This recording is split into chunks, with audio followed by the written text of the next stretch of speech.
I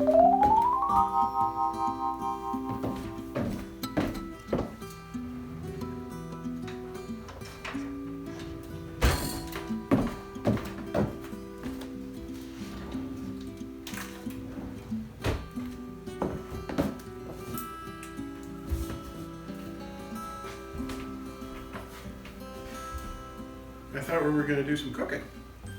Well, we are, but we sold like 10 of these in the past couple days. So, gotta get it done. All right. Ship them out. Yeah, let's get cooking. Oh, I see that it's gumbo tonight. Yes, I am going to make Exoman's famous gumbo, but I do need a little direction. I kind of remember how to do it, but you gotta help. And I don't mind at all. Now, gumbo is something that when I was a boy, I lived with my grandmother in the French Quarter in New Orleans, and I would just watch. And I would watch my other grandmother cook it, and I would watch my mama cook it. Everybody cooks gumbo in Louisiana. What is gumbo? It's a different thing to different people, but the basis is the same. The basis of a good gumbo is a roux, a really good roux. You gotta make a good roux, that's your foundation. And tomato. And what is a roux? It's flour and oil. Yeah. And yes, tomato and okra. And then from there, it's your protein, it's your vegetables. The Holy Trinity. It's your rice. Yeah. Very important. Yeah, we're going to start with the Holy Trinity. Onions, celery, bell pepper. And then a whole bunch of spices. You can. It's a Creole dish. So you can use Creole seasonings.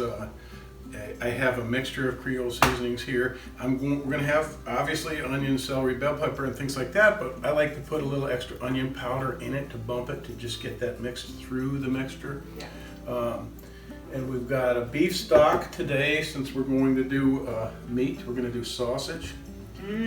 This is going to be great. You can do sausage. You can do seafood. You can do chicken. You can do all of that. You can do vegetarian.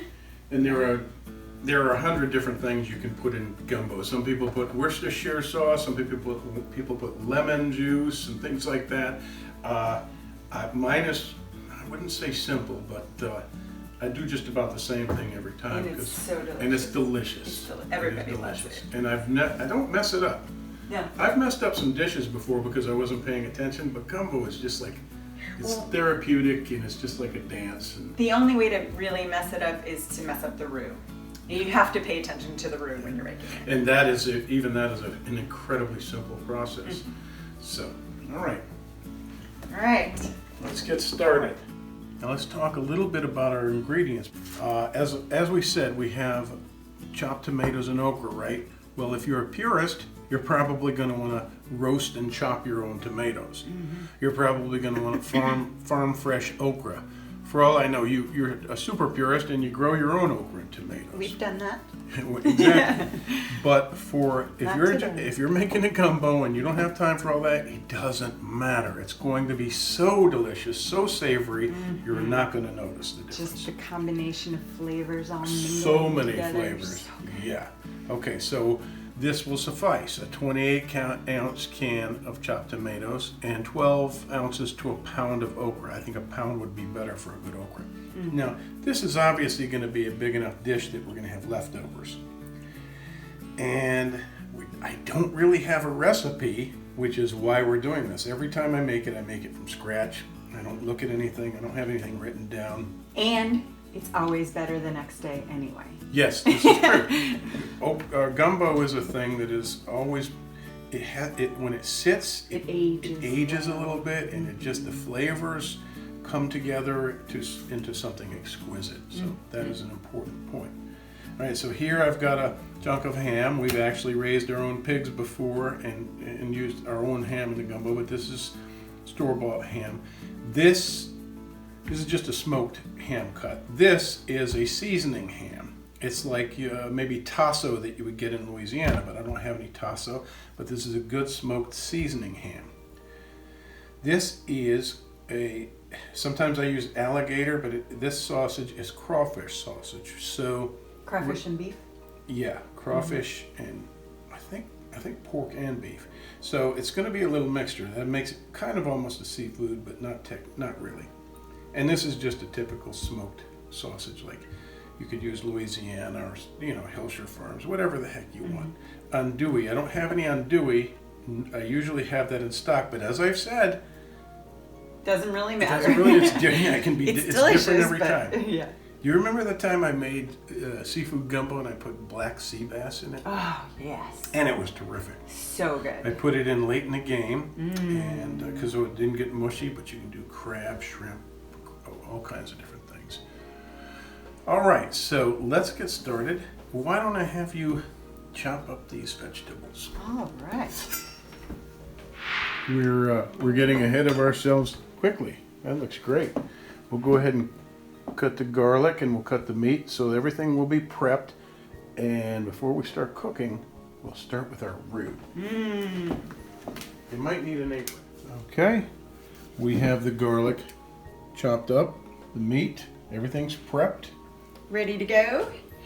I preheated the oven to 350, so I know you like to make the sausages nice and toasty and yes, crisp. Great idea. Let's do that before we get going with the roux. Oh, I hear that. Oh yeah, it's ready to roll. Now you can brown these in a pan on the stovetop or in the oven. You don't have to do this, but isn't it nice to have the meat browned up a little bit? Oh yeah. It just adds so much to the flavor. All right, I'm putting it in. All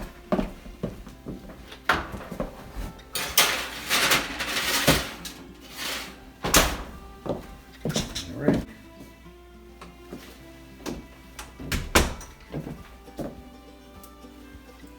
Matches perfectly. Yeah, you don't want to get grease on your nice little dress there.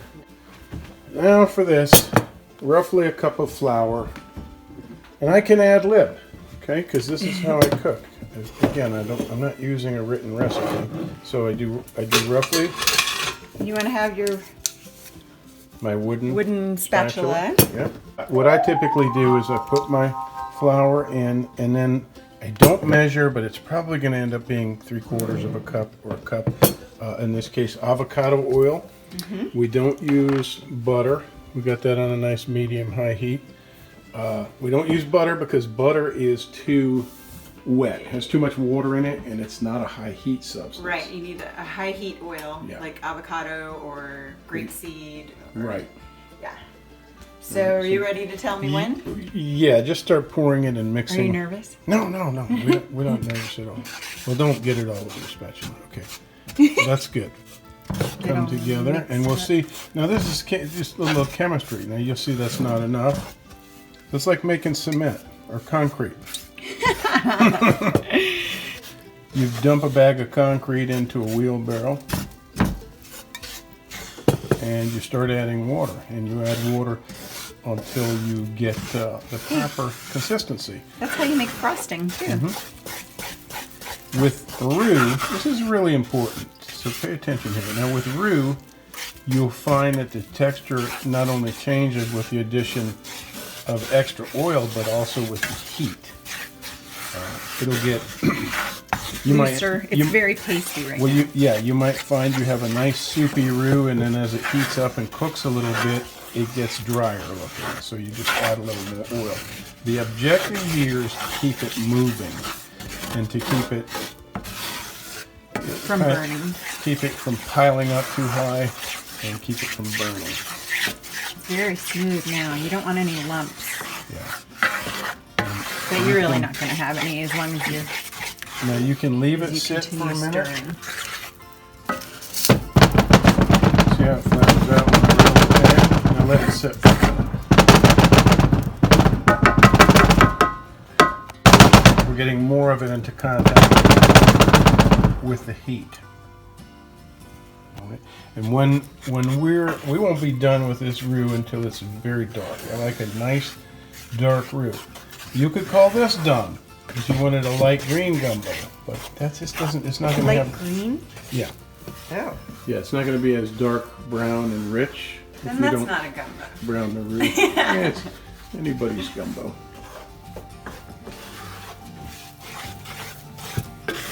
It's not going to hurt to add a little more oil. This, folks, is why this is not a diet food. But then this is not just 2 bowls of gumbo either. No, this is going to be a lot of gumbo.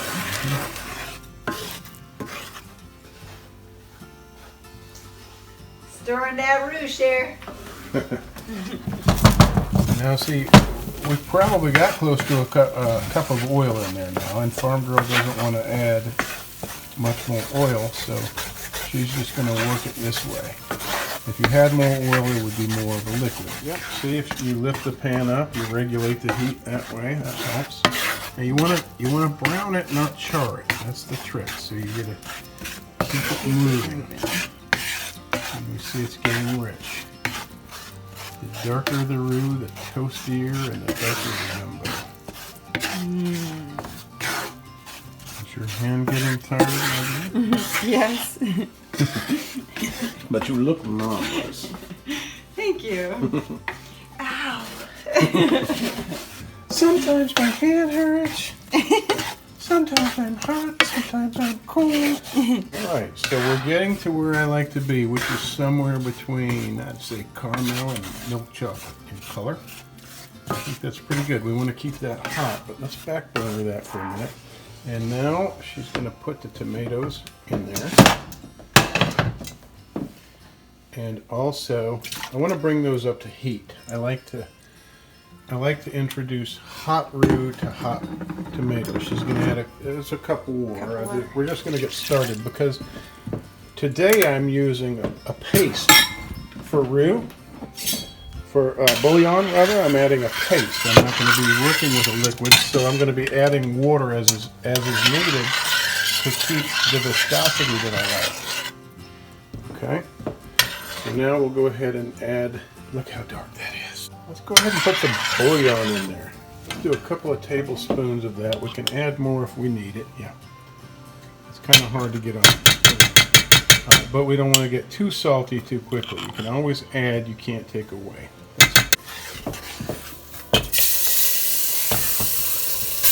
Now stir that in. Let me get out that spoon. You're brave. Sticking your hand over here with all these teeth. Oh, that smells good already. It really does.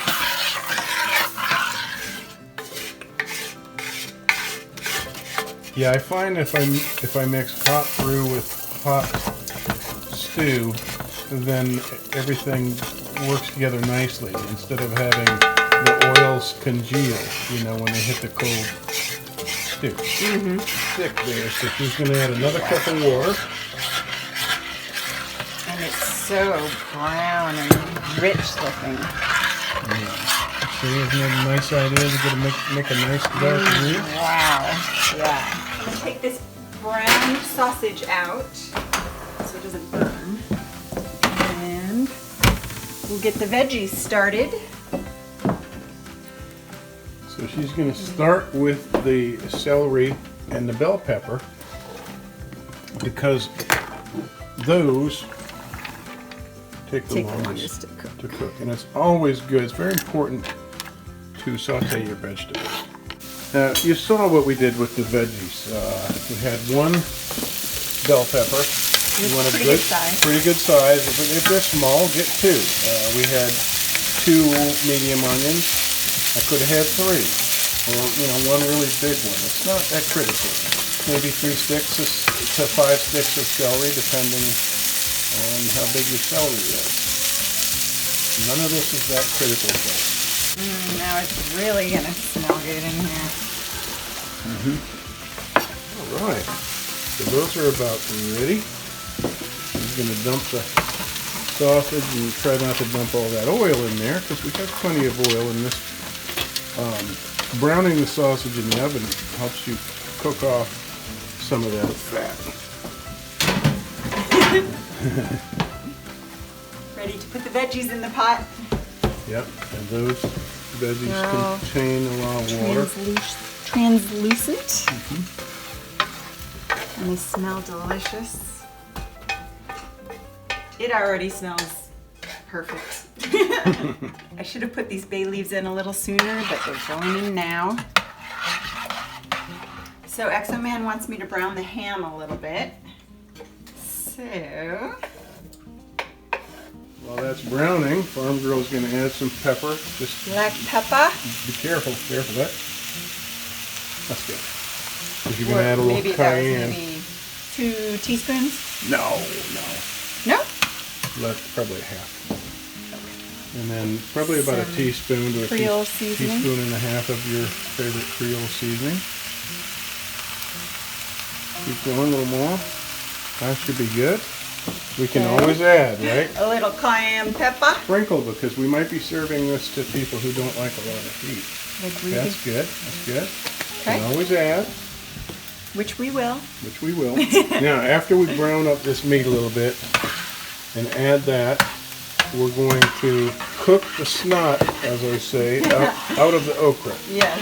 All right. So All right. ham is going in. Now we've probably already put 2 cups of water in there. Mm-hmm. Here's a third, because I can tell we need it a little bit thinner. Yeah, it's very thick. And Now, awesome. I say that this is cooking the snot out of the okra, and it literally is. The okra has a thick, Interesting texture. gooey texture, and if you just dump it right into your gumbo, you're going to make a gooey gumbo. But I find if you cook your okra down by sautéing it, you'll see the strands. See the stranding of that gumminess? That will subside a little bit. All right. Now, it shouldn't take more than 4 or 5 minutes. If your okra is frozen, it'll take a little longer, but we're getting there. And in goes the okra. Are you rubbing your butt on the cook? He was, wasn't he? He's trying to knock me over.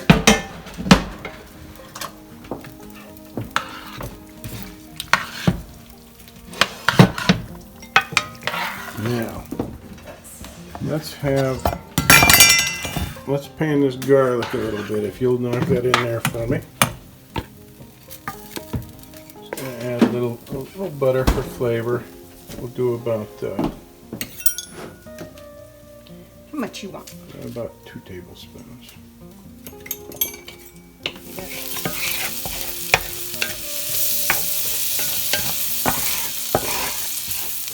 Definitely don't want to burn the garlic, so let's deglaze this pan.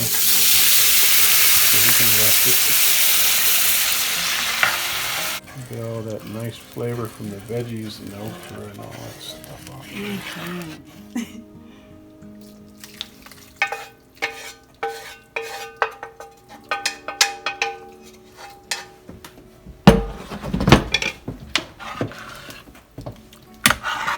Wow, that's a full pot. Mm-hmm. Well, that's basically your gumbo right there. You can, when you're just about finished cooking, you can add some filé. You don't want to add this during the whole cooking process, because it'll make your it'll be thick and gooey. This stuff turns kind of gelatinous if you cook it too much with the gumbo. So we'll put that in, right before we're done. A little Just bit of garlic add that powder. magical sassafras flavor. This is ground sassafras. Onion powder. Yeah. If you let your gumbo cook on a low heat, let it stew for a while. That's going to bring that medley of flavors together. And now is when you can, tweak your gumbo. Add a few things that you like. I like a little vinegary taste of Tabasco, that spicy vinegar taste. Like I say, Worcestershire, lemon, things like that.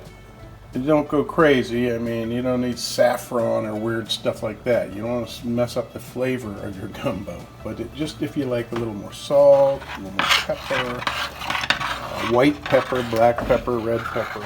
All right, Exoman, you ready for gumbo? And you're dressed again for the occasion. Yes, All right, of course. Let's serve it up. Always the proper wardrobe. You know me, right? Note that I have cooked the rice. A little trick, if you put too much salt in your gumbo, which you really shouldn't do. Oh, that always scares me. I'm always afraid of Yeah, don't put too much salt in your gumbo, but if you happen to, just don't put salt in your rice when you cook your rice. Ah, so smart. And because your rice is basically a filler from the old days when they needed to stretch things out, they always added rice. And I usually just do a little bit to soak stuff up. Wow. That's amazing looking. And it's because it started with that deep roux. Yeah, that's gonna be terrific. I can guarantee it. Oh yeah. Gonna go ahead and guarantee it. Pretty excited about this. You want to try the first bite? Sure.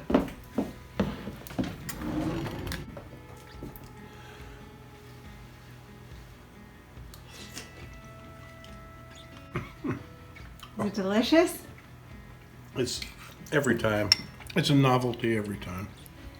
Wow, that looks amazing. And all that flour and oil is dispersed, so there's not that much in your one little bowl. Yeah, you give it a shot. I like it. See if you like it. Now, if only we had a Dixie beer, right? Oh, I see your leg went up. That's a good sign. Delish. All right. Oh, it's so good. Thanks for suggesting this, and thank me for cooking it. Thank you for cooking it. And that goes in our cookbook, right? Banshee Moon Cookbook. Thank you for watching, everyone.